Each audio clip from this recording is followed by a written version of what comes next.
জনগণ জুলাইতে যেভাবে করে আন্দোলন সংগ্রাম করেছিল, গণ অভ্যুত্থানে অংশ নিয়েছিল, আমার প্রত্যাশা, আমার ব্যক্তিগত প্রত্যাশা, আর গণ অভ্যুত্থান চাই না, এবার একটা বিপ্লব চাই।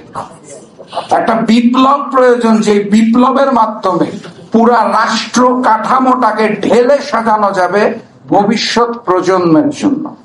ওই বিপ্লবের আহ্বান আমি জানাতে চাই।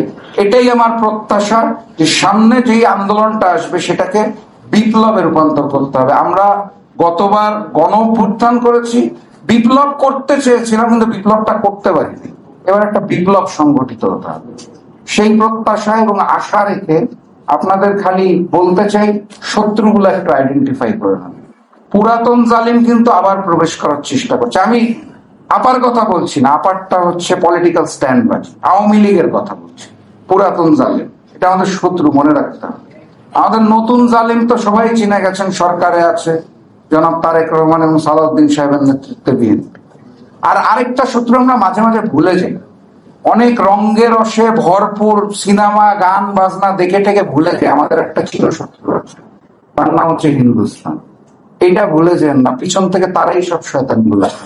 সেটা আওয়ামী লীগকে দিয়ে খেলা আর বিএনপি কে দিয়ে খেলা, মূল খেলাটা খেলতে চায় তারা দিল্লি থেকে বসে।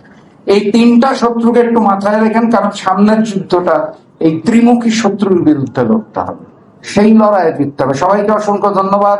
বিজয়ের পথে যাত্রা শুরু, জীবন অথবা মৃত্যু। আসসালামু আলাইকুম।